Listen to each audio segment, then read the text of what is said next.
মতানৈক্যের পরও গেঞ্জাম গুঞ্জাম ওইভাবে হয় নাই। এখানে যে হচ্ছে এটা কি করা যায়, এই তিনজন আলেমের একজন আলেম ইবনে উসাইমিন রাহিমাহুল্লাহ।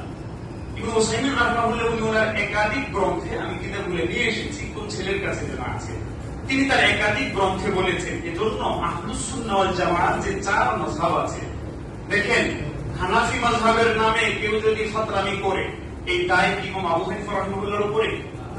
খুব মুসলমান, ইসলাম মুসলমান হইয়া আমরা আকাম কুকাম করতেছি, তাহলে কি এর দায় ইসলামের উপরে? কেউ যদি হানাফি মাযহাব নাম দিয়া তাহিরির মতো নাচানাচি করে, তাই সে কি আমাদের হানাফি মাযহাবের কোন নির্ভরযোগ্য আলেম? হানাফি মাযহাবের কিতাবগুলো তো রচিত আছে। মাযহাব কি? মাযহাব কোরআন সুন্নাহর যে বিধানগুলো আছে ওগুলো সাজানো রূপ। মাযহাব মানে ভিন্ন কিছু না, কোরআন সুন্নাহর সাজানো রূপ। কোরআন সুন্নাহ আপনি ঘেঁটে ঘেঁটে পেরেশান হয়ে যাইতেন। আপনারা কি কোরআন সুন্নাহ বুঝেন বলেন তো? বুঝলে শায়েখরা আনতেন। অনেক কথার কথা বুঝলাম যে পাথর বেকার মানুষ আপনারা খুব জ্ঞানী গুণী, কিন্তু বলেন যে এই যে খোলায় যারা কাজ করে এরা কি নিজে নিজে ঘেঁটে কোরআন সুন্নাহ থেকে বিধান বের করে আমল করতে পারবে? ঠিক না? সব বিষয়ে পারবে তো?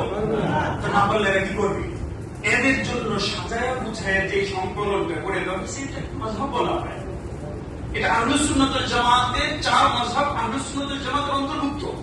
তো শেখ উসাইমিন রাহিমাহুল্লাহ উনি বলেন যেই অঞ্চলে আহলুস সুন্নাহর যে মাযহাব প্রচলিত আছে ওই ব্যক্তি ওইটাই মানা উচিত, ওইটাই মানা তার উপরে ওয়াজিব। কেন? কারণ সে যদি এখানকারটা না মেনে, এখানে প্রচলিত আছে এখানকারটা না মেনে যদি বাইরের কোথাওটা মানতে চায়, তাহলে এই ক্ষেত্রে যারা বুঝে না, আসলে কিন্তু সেটাও ঠিক ছিল, কিন্তু যারা বুঝে না এদের মধ্যে একটা অস্থিরতা হবে, একটা পেরেশানি হবে। তো অহেতুক তার জন্য সে সাধারণ মানুষ হিসেবে তার জন্য যেহেতু যে কোনো একজন আলেমের মত নিলেই চলতো, নির্ভরযোগ্য আহলুস সুন্নাহ যে কোনো মাযহাব অনুসরণ করলেই চলতো, তো সে অহেতুক কিসের দলিলের ভিত্তিতে এটা চাই আরেকটা নিচ্ছে? কিসের দলিলের ভিত্তিতে? এই হিসাবে আমাদের এখানকার এই ফাসাদগুলো দূর হইতে পারে এইভাবে। যাই হোক, মাশাআল্লাহ এই শায়েখের কথার দ্বারা খুশি হইলাম যে উনি ওই যে বাপ ছেলের কথা বললো বা আরো অনেকের কথা আছে তাদের উগ্রতা তাদের আজকে মাশাআল্লাহ শায়েখের বয়ান শুনেছি, বয়ানের ভিতরে কোনো ঘৃণা পাইছেন আপনারা? কোন তাচ্ছিল্য, আরেকজনকে তুচ্ছ করা, তাচ্ছিল্য করা, ছোট করা পাইছেন? কিন্তু এদের ম্যাক্সিমাম বক্তাদের আলোচনা আপনারা শুনে দেখেন, এরা ছাড়া দুনিয়াতে আর কোনো হক নাই, কোথাও নাই।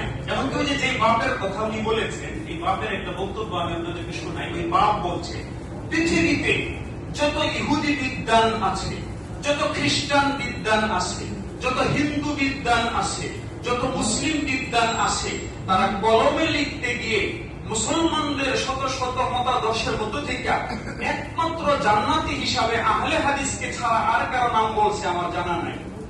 আবার উনি রিপিট করছেন, পৃথিবীতে যত হিন্দু বিদ্বান হোক, ইহুদি বিদ্বান হোক, খ্রিস্টান বিদ্বান হোক, কলমে লিখতে গিয়ে মুসলমানদের অসংখ্য দলের মধ্য থেকে একমাত্র জান্নাত মুক্তিপ্রাপ্ত দল হিসাবে আহলে হাদিসকে লিখেছে, এর বাইরে আমার জানা নাই। আচ্ছা বলেন তো, ইহুদিরাও কি আমাদের মুসলমানদের দলের মধ্য থেকে কোন দল জান্নাতে যাবে এই অথরিটি লিখে দেওয়া ইহুদিরাও রাখে? উনি এই দাবিও করছেন। বাকি শায়েখের কাছে আমার একটা প্রশ্ন। শায়েখ বলেছেন যে আল্লাহ তাআলা সত্তাগতভাবে আরশে আছেন, ইবনে কাসিরে আছে, ইত্যাদি ইত্যাদি। আমি শুধু শায়েখকে বলেছি, শায়েখ বলেছে যে তার মোবাইলও আছে, আমার মোবাইলও আছে, আমি খুলে দেখেছি, আমি কোথাও পাচ্ছি না। একটু জাতান শব্দটা একটু শায়েখ বের করে দেন। আমি এই আলোচনা করছি, আপনি বের করতে করতে। আমি আকীদার বিষয়ে কথা বলি। এই যে আকীদার বিষয়, আল্লাহ কোথায় আছে, এই প্রশ্নটাই বেদাত। এই প্রশ্ন আল্লাহ কোথায় আছে এইভাবে খোঁচাখুচি করে বের করতে চাওয়া, এটা বেদাত। এই কারণে বেদাত, আল্লাহ তাআলার মাখলুক যা যা আছে সমস্ত মাখলুককেও মুসলমানরা ব্রেন দিয়ে ক্যাপচার করতে পারবে না, মাখলুক ক্যাপচার করতে পারবে না, এই সক্ষমতা নাই।